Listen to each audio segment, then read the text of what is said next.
जी Nepal HD television अब तपाईं सँगसँगै।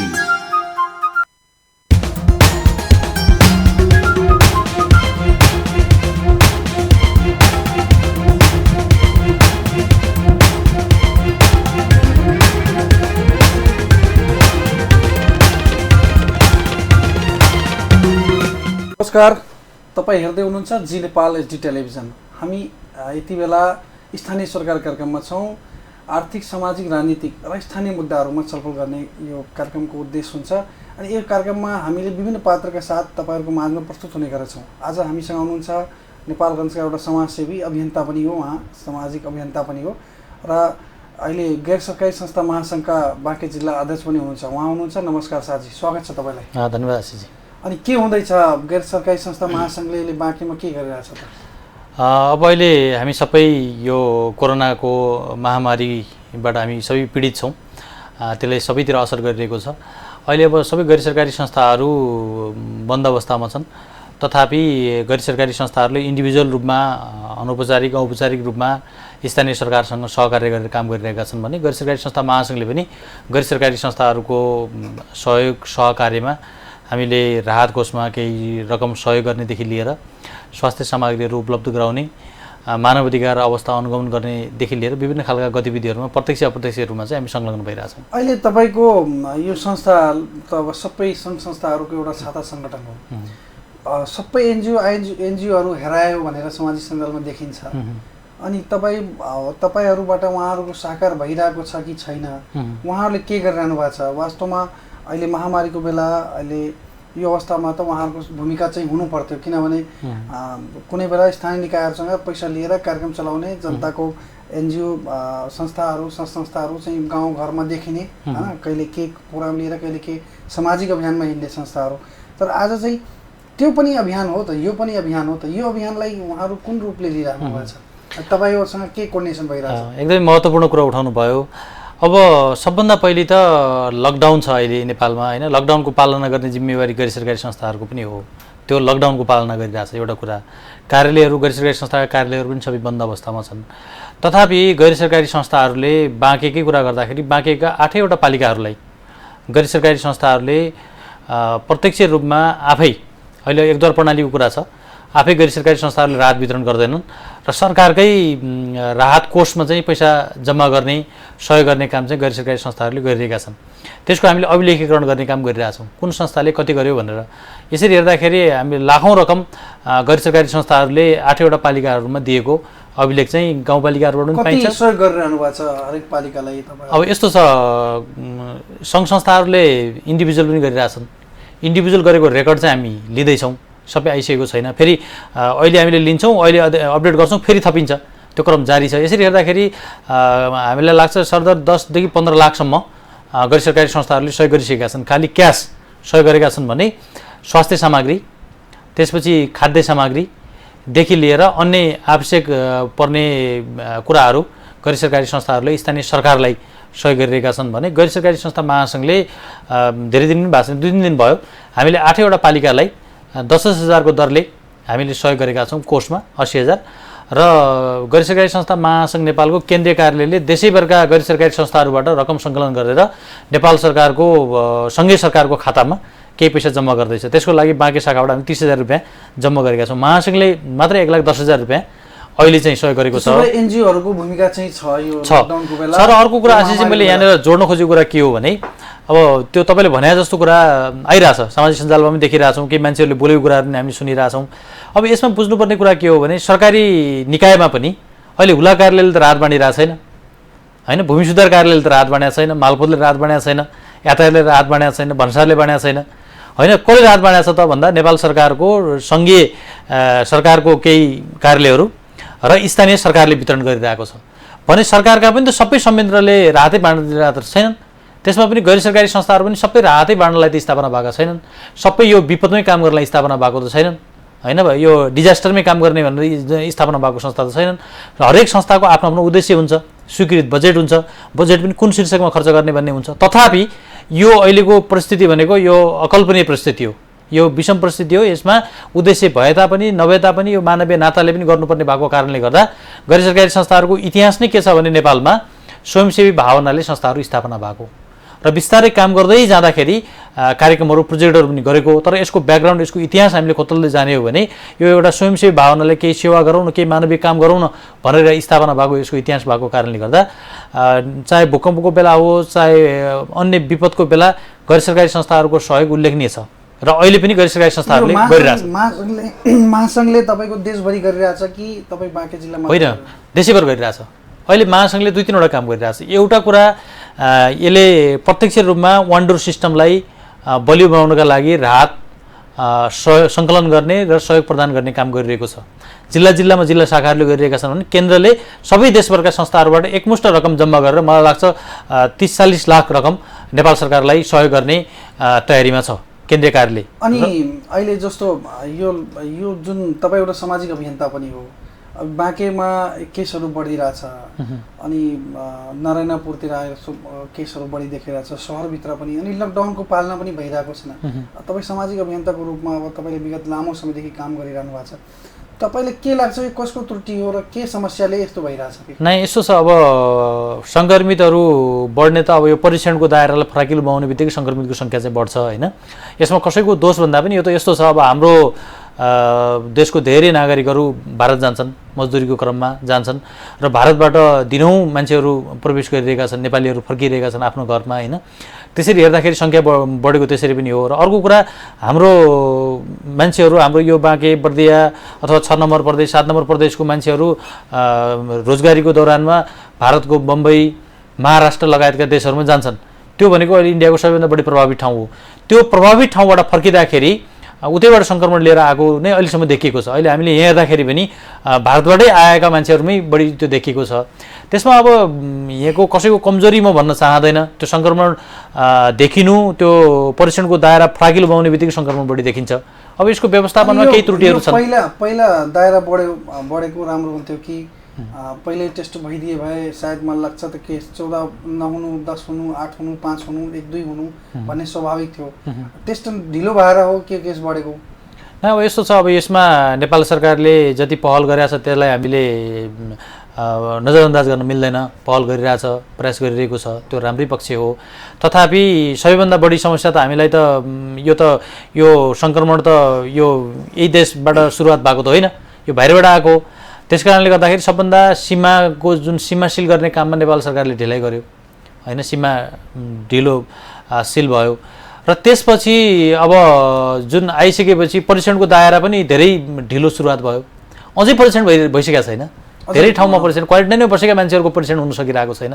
परीक्षणको क्रम त अझै तीव्र रूपमा पार्नुपर्छ, तीव्र गतिमा लग्यो भने अझै देखिन सक्छ। लकडाउनको पनि पालना पूर्ण रूपले भइरहेको छैन, त्यसमा के समस्या हो? यो तपाईँले कस्तो त्यसलाई लिइरहनु भएको छ? यो समस्या यो समस्याको समाधान कसरी हुन सक्छ र यसलाई समस्यालाई न्यूनीकरण कसरी गर्न सकिन्छ? कसको दोष हुन सक्छ? अब यस्तो छ, यसमा त अब यो कस्तो छ भने यो लकडाउन र सङ्क्रमण फैलिने अथवा सङ्क्रमितहरूको सङ्ख्या बढी देखिनेसँग त्यति सम्बन्ध छैन। किनभने लकडाउन खुकुलो भएकै कारणले गर्दा सङ्क्रमित बढेको भन्ने कुनै हामीसँग आधार छैन। किनभने भारतबाट आएका क्वारेन्टाइनमा बसेका मान्छेहरूमा सङ्क्रमण देखिरहेछ, कुनै कम्युनिटीमा समुदायमा फैलिएको देखिरहेको छैन। तर त्यसको अर्थ यो लकडाउन खुकुलो पार्नुपर्छ, एकदमै जे पाए त्यही गर्नुपर्छ भन्न खोजे पनि मैले होइन। तर के हो भने अब यो 1 महिना 2 महिना 3 महिनामा यो कन्ट्रोल हुने भन्ने पनि छैन। यो अझै जान सक्छ धेरै समय जाँदाखेरि। अब के पनि छ भने अब अत्यावश्यक कामको लागि जाने भनेको छ। अत्यावश्यक भने के हो भन्ने कुराको डिफिनेसन आफ्नो डिफिनेसन छ होइन। त्यसमा अब केही हदसम्म प्रहरी प्रशासनको पनि कमजोरी होला, तर आम नागरिकको पनि त्यतिकै कमजोरी छ। यसमा सबैको दोष छ। र सँगसँगै अब कस्तो छ भने हाम्रो नेपालको मात्र होइन कि कुनै पनि विश्वमा यो घरभित्रै बस्ने अभ्यास थिएन। घरभित्रै बस्ने यो त हामीले पहिलोपटक अभ्यास गरिरहेछौँ नि त।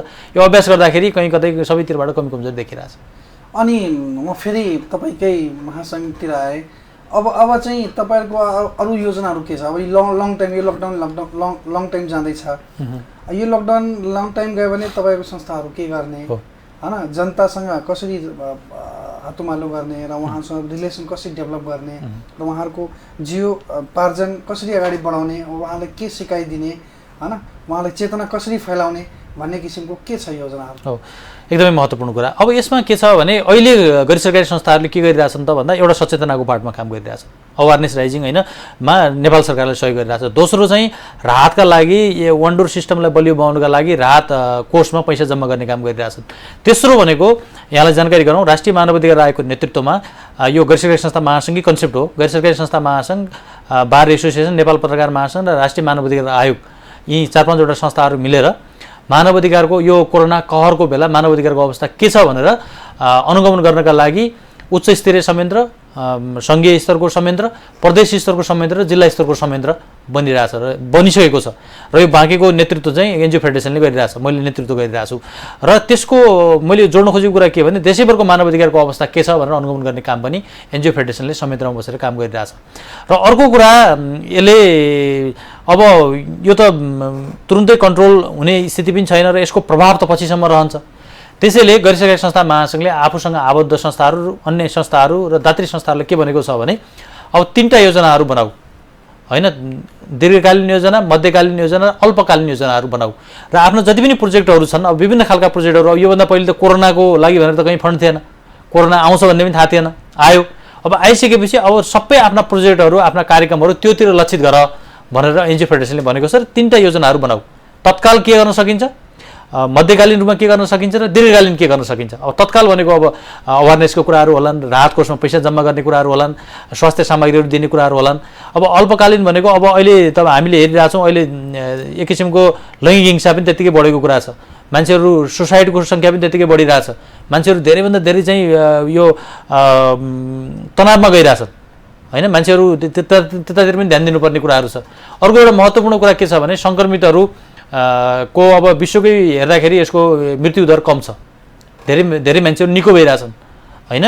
त्यो निको भइरहेको स्थितिमा सङ्क्रमितहरू निको भएर जुन त्यो समुदायमा फर्किन्छन्, समुदायमा फर्किँदाखेरि उनीहरू पुनर्स्थापना हुन गाह्रो छ, उनीहरूलाई हेर्ने दृष्टिकोण चाहिँ जस्तो फरक हुनसक्छ। यही कुरामा निको भएको केसहरू पनि फेरि पोजिटिभ देखिने समाचारहरू पनि त्यो कम छ, एकदमै कम छ, केही मात्रामा छ।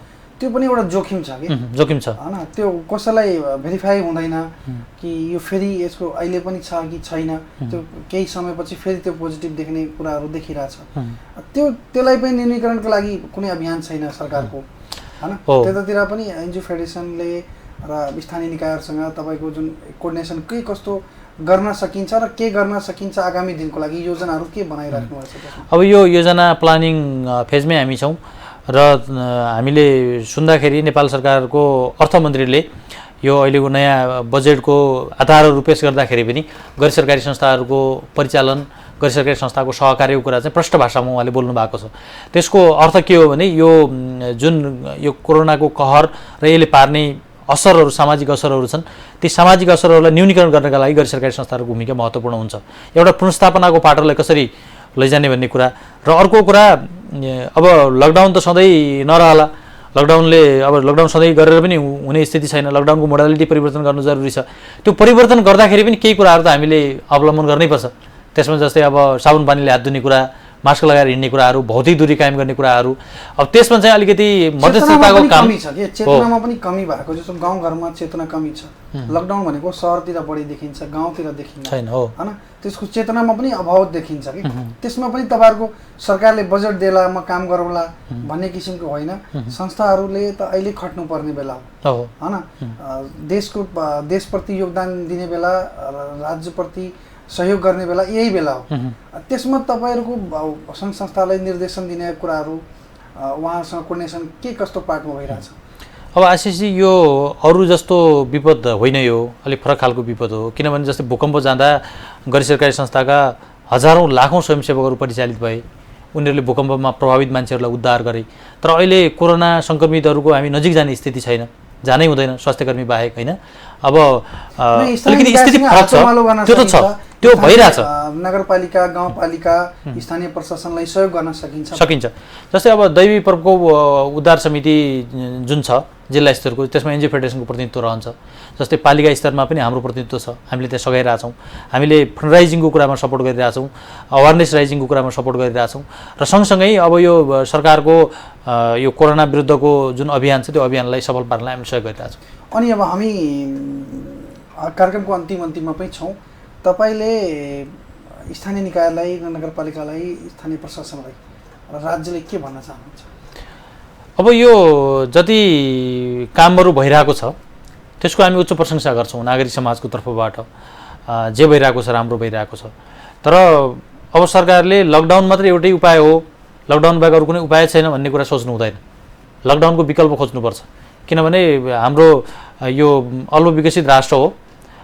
धेरै व्यक्तिहरू बेरोजगारी भएर बढ्ने सम्भावना छ। किनभने भारतको धेरै रोजगार पाइरहेका मान्छेहरू अहिले नेपाल फर्किसकेका छन्, विदेशबाट धेरै मान्छेहरू फर्केका छन् र कुनै पनि कामहरू नहुँदाखेरि धेरै खालको आर्थिकदेखि लिएर धेरै प्रभाव पर्ने निश्चित छ।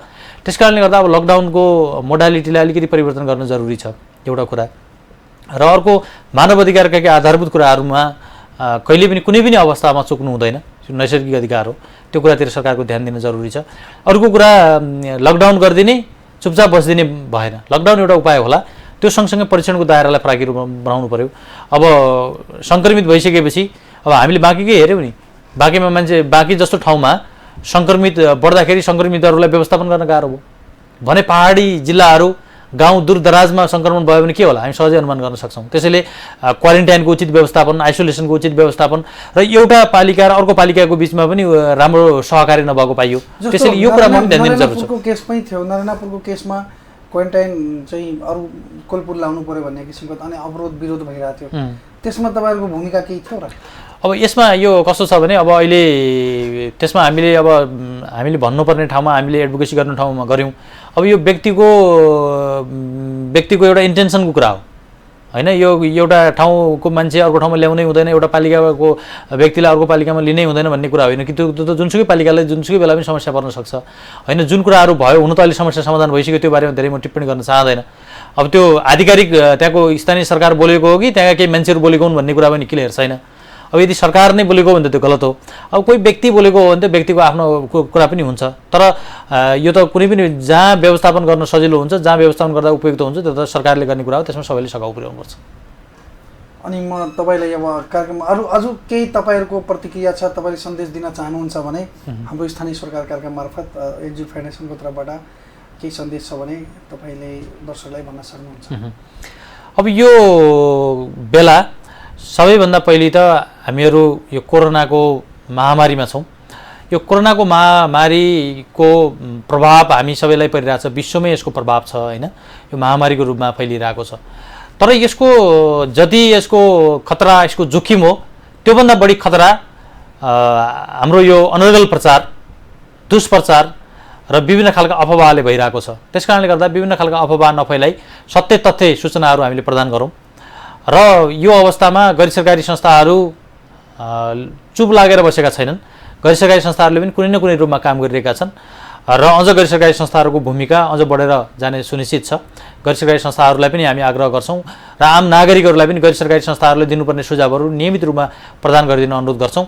र यो अवस्थामा हामी यो असहज परिस्थितिमा हामीहरू सहकार्य हामीले गरिरहेका छौँ। हाम्रो यो सहकार्य चाहिँ निरन्तर जारी रहनेछ र म नेपाल सरकारलाई पनि अनुरोध गर्दछु, सरकारले गरेको काम ठिक छ।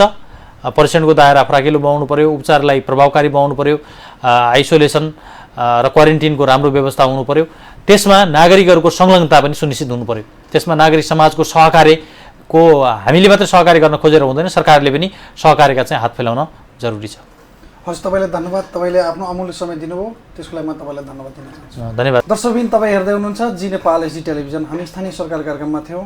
आज हामीसँग हुनुहुन्थ्यो गैर सरकारी संस्था महासङ्घ नेपालका बाँके जिल्ला अध्यक्ष नमस्कार शाहजी। उहाँ सामाजिक अभियन्ता पनि हो र उहाँ बाँके जिल्लाको समग्र अवस्थाको बारेमा कुरा गऱ्यौँ र गैर सरकारी संस्था महासङ्घले के गर्दैछ बाँकेमा त्यो विषयमा सन्दर्भ भएर हामीले कुराकानी गऱ्यौँ।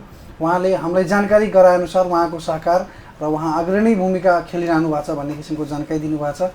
त्यसै क्रममा अब हामी अर्को पात्रका साथ फेरि प्रस्तुत हुनेछौँ। हेर्दै गर्नुहोला जी नेपाल एचडी टेलिभिजन। नमस्कार।